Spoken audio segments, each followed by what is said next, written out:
गुरुमुखों, ये श्री गुरु महाराज जी के पावन वचन है कि जब तक तुम्हारे हृदय में संसार की प्रीति है तब तक परमात्मा तुमसे कोसों दूर है।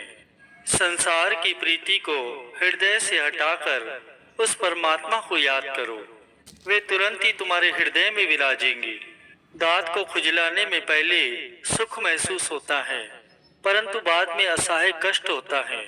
उसी प्रकार शरीर इंद्रियों के भोग मनुष्य को पहले बड़े सुखदायी प्रतीत होते हैं, गुरु को वीडियो लाइक करना, सब्सक्राइब करना प्लीज। परंतु परिणाम इनका दुख ही दुख है।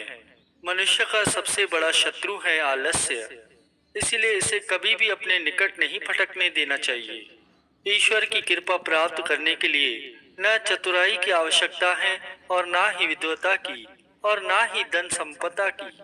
उसके लिए तो पवित्र, शुद्ध और निर्मल हृदय की आवश्यकता होती है। आत्मनिष्ठा के बिना मन पर विजय नहीं पाई जा सकती। यदि आप श्री सद्गुरु देव जी के ध्यान को न बुलाएं और सदैव उन्हें याद रखें, तो आपको ऐसे सुख की प्राप्ति होगी जिसका आदि अंत नहीं। भक्ति के मार्ग में 5 रत्न प्रेम, नीति, युक्ति, नम्रता और श्री आज्ञा का आधार साथ लेकर चलेंगे तो ये यात्रा सरलता पूर्वक पूर्ण होगी। यदि आप प्रभु को ढूंढना चाहते हैं तो अन्य स्थान पर भटक भटक कर अपना समय व्यर्थ नष्ट न करें।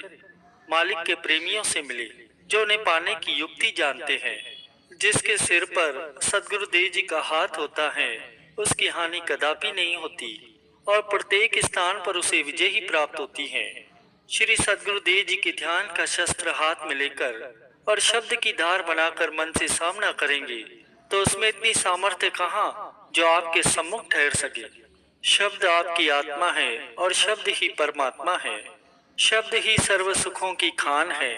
आप शब्द की कमाई करेंगे तो आपके सोए हुए भाग्य भी जागृत हो जाएंगे। सद्गुरु ही आदि पुरुष हैं और सब कुछ जानने वाले हैं। वे आपकी भावना को ही फल देंगे। वे त्रुटियों को क्षमा करने वाले हैं और पतित भी उनके नाम रूपी जहाज पर चढ़कर पार होते हैं। वे चतुराई से नहीं रिश्ते, परंतु यदि हृदय में प्रेम होगा तो वे आपके पास आए बिना नहीं रह सकते और बिना याचना किए ही स्वतः आपको सुख प्रदान करते रहेंगे।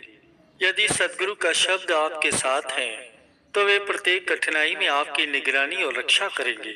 यदि आप सद्गुरु का चिंतन करेंगे तो वे सर्व समर्थ आपके सभी कार्यों की चिंता करेंगे और आपका संपूर्ण उत्तरदायित्व स्वयं संभाल लेंगे। सच्चे सेवक से सद्गुरु देव जी एक क्षण भी दूर नहीं रहते, इसीलिए उन्हें कोई भी कष्ट स्पर्श नहीं करता और सदैव आनंदित रहते हैं। चिंता करने से विचार बुद्धि क्षीण होती है और सद्गुरु के ध्यान से विवेक होता है। सच्चे सेवक के प्रति सद्गुरु देव जी का यह आदेश है कि हम आपके संरक्षक हैं। आप किसी से भय मत करिए और सदैव प्रसन्न चित्त रहिए। श्री भगवान के ये अटल वचन है कि हम अपने प्रेमी सेवक की प्रेम डोरी में सदैव ही बंधे रहते हैं। अन्य सब आशाएं त्याग कर श्री सद्गुरु देव जी से भक्ति दान की याचना करो। अन्य सभी पदार्थ तो विलक हो जाएंगे, परंतु भक्ति साथ नहीं छोड़ती। सद्गुरु की प्रेमा भक्ति एक अमोलक रत्न है और जिस मूल्य पर भी तुझे मिले लेने में देरी मत कर। सद्गुरु के प्रेम में ऐसे तलीन हो जाइए कि अन्य सब कुछ भूल जाएं। सद्गुरु तो आपको अपना बनाना चाहते हैं। आप भी जहाँ तहाँ से सुरती को हटाकर केवल उन्हीं के प्रेम में मग्न हो जाएं। सच्चे सेवक के रक्षक स्वयं संत सद्गुरु होते हैं। उसे कोई भी कष्ट या चिंता नहीं व्याप सकती। जिसका मन श्री आज्ञा मानकर अहम रहित हो जाता है वह मालिक की प्रसन्नता का पात्र बनता है। जो स्वयं दुख सहन कर दूसरों को सुख पहुंचाता है वह स्वयं ही सुख स्वरूप बन जाता है। यदि आप परोपकार करना चाहते हैं तो सद्गुरु की ओट लेकर भूले हुए जीवों को सत्य पथ पर लगाइए। जो सेवक सद्गुरु देव जी को सदैव अंग संग देखता है उसे किसी बात की न्यूनता नहीं रहती। वह जो भी अभिलाषा करता है वही उसे प्राप्त हो जाता है। संतों के ये वचन है कि आप प्रभु की महिमा एक चित्त होकर गाओ, वे आपकी हर बिगड़ी बात को संवारेंगे। मालिक के वचन है कि तू मेरी तेरी को मिटा दे और अपने हृदय को पवित्र बना दे। हम उसमें अपना आसन लगाएं जिससे जुदाई दूर हो जाए तथा मैं तू विनष्ट हो जाए एवं एक रूप हो जाए। श्री सद्गुरुदेव जी का ध्यान करने से आपके मस्तक में जगमग ज्योति प्रकाशित होंगी और अज्ञान के तिमिर को विनष्ट कर देंगी। यदि आप में नम्रता है तो सद्गुरुदेव जी की कृपा की वृष्टि सदैव आपको कीर्त कीर्त करती रहेंगी। यदि आपका हृदय मालिक से मिलने के लिए आतुर है तो मालिक को भी आपसे मिलने में देरी नहीं लगेगी। ब्राह्मण, क्षत्रिय, वैश्य या शूद्र किसी भी श्रेणी का क्यों न हो, सब प्रभु की भक्ति के अधिकारी हैं। यदि आप मालिक की कृपा चाहते हैं तो उनके दासों की चरण रज बनकर उनकी प्रसन्न चित्त से सेवा करो। आपका सच्चा धन नाम है, वही पूंजी अंत तक आपको साथ देगी।